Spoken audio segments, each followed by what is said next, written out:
Hello everyone. So today we are going to start with exercise 7.3. अब फ़िलहाल मैं आपको यहाँ से टेक्स्ट बुक नहीं दिखाऊंगा, मैं आपको डायरेक्टली यहीं पे क्वेश्चंस और सॉल्यूशंस दोनों अवेलेबल है। तो आप अब टेक्स्ट बुक जो है आपके सामने रखिए और फिर ये वीडियो को देखिए। तो पहला क्वेश्चन है, which of the following statements are of inverse variation. अब 7.3 में दोनों आएंगे, तो हमें बताना है कि इनवर्स है कि डायरेक्ट है। तो number of workers on a job and the time taken by them to complete the job. तो ये ऑलरेडी हम 7.2 में देख चुके हैं कि अगर हम ज़्यादा वर्कर्स लगाएंगे कोई काम करने के लिए तो हमें कम दिन लगेंगे वो काम को ख़त्म करने के लिए, और अगर कम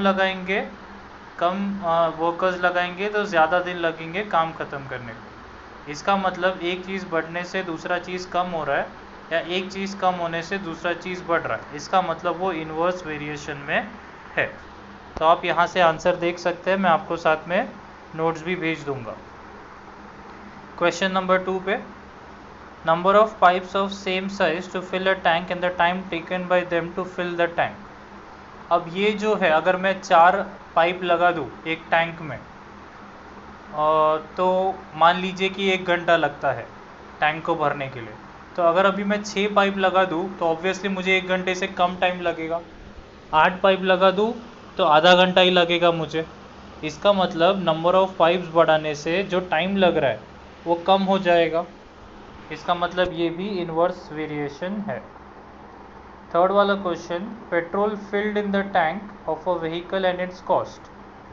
तो आप शायद मॉम डैड के साथ कभी ट्रैवल किए रहेंगे तो आपने देखा रहेगा कि अगर हम 10 लीटर पेट्रोल भराते हैं और 15 लीटर पेट्रोल भराते हैं तो ऑब्वियसली 15 लीटर भराएंगे तो ज़्यादा कॉस्ट लगेगा, 10 लीटर भराएंगे तो कम कॉस्ट लगेगा।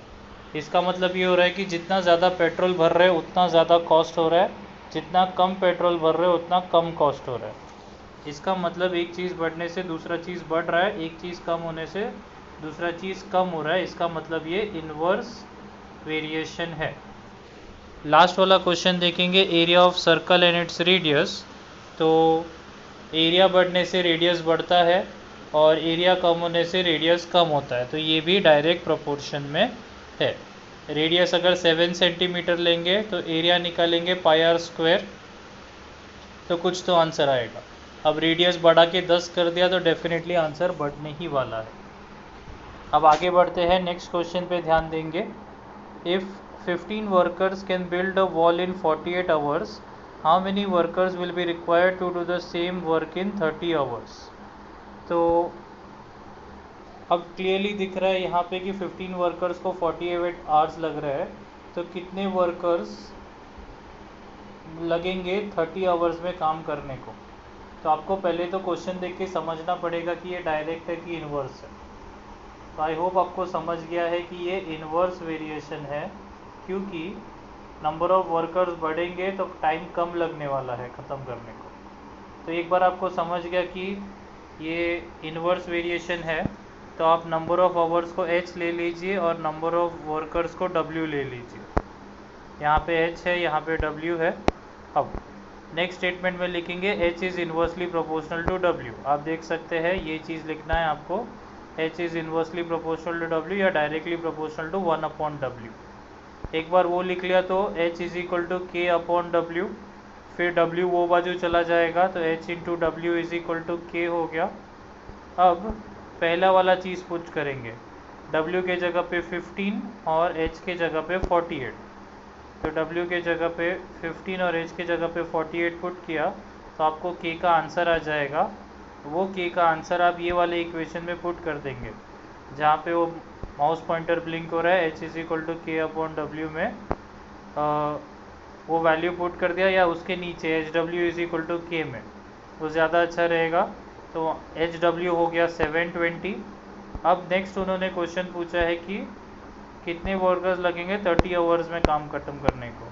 तो HW इज़ इक्वल टू 720 में h के जगह पे 30 डाल दीजिए, तो W का आंसर 720/30, 0 कट हो जाएगा, 72 डिवाइड बाई 3 करेंगे तो आपको आंसर आ जाएगा।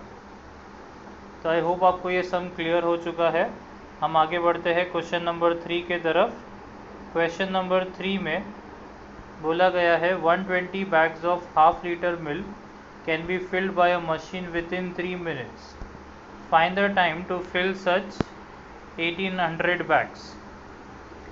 तो इस बार डायरेक्ट है कि इन्वर्स है, ज़रा समझते हैं। 120 बैग भरने के लिए वो मशीन को 3 मिनट लगता है, तो 1800 बैग्स भरने के लिए वो मशीन को कितना टाइम लगेगा। तो ध्यान से समझिए कि जितने ज़्यादा बैग्स होंगे उतना ज़्यादा टाइम लगेगा मशीन को वो बैग्स को भरने के लिए, और जितने कम बैग्स होंगे उतना कम टाइम लगेगा मशीन को वो बैग्स भरने के लिए। इसका मतलब ये इन्वर्स नहीं है, ये डायरेक्ट प्रोपोर्शन है।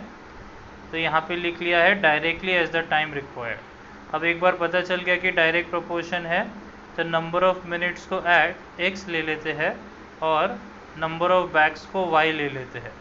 तो x is directly proportional to y, तो प्रोपोर्शनली से साइन हटा के इक्वलिटी डालेंगे तो x is equal to k y. अब x is equal to k y में आप x के जगह पे 3 पुट करेंगे और y के जगह पे 120 पुट करेंगे, क्योंकि वो दिया है क्वेश्चन में कि 3 मिनट में 120 बैग्स भरते हैं। तो x के जगह पे 3, y के जगह पे 120, ये यहाँ पे पुट किया तो k का आंसर आ जाएगा 3/120। 120 ये जो है वो वहाँ पे चला जाके 3/120 हो गया, विच इज़ 1/40। यहाँ पे गाय में 40 मत लिख देना, वो 120/3 नहीं है कि वो 40 हो जाएगा, वो 3/120 है, इसलिए वो 1/40 होगा। आई होप आपको क्लियर है। एक बार k का वैल्यू मिल गया 1/40, उसे ये वाले इक्वेशन में पुट करते हैं x is equal to k y में, तो x मिलेगा 1/40 y। अब एक बार ये मिल गया, अब उन्होंने क्या पूछा है, find the time to fill such 1800 bags. इसका मतलब y के जगह पे 1800 आ जाएगा, तो y के जगह पे 1800 लिख लेते हैं ये इक्वेशन में, तो वो हो जाएगा 1800 डिवाइड बाई 40, 0 कट हो जाएगा तो 180/4 बचेगा। इसे नॉर्मली डिवाइड करके देखेंगे तो आंसर मिलेगा 45। इसका मतलब 1800 बैग भरने के लिए हमें 45 मिनट्स लगेगा। तो आई होप आपको ये 3 सम्स क्लियर है। अब बचे हुए सम्स जो है हम नेक्स्ट वीडियो में देखेंगे। Thank you.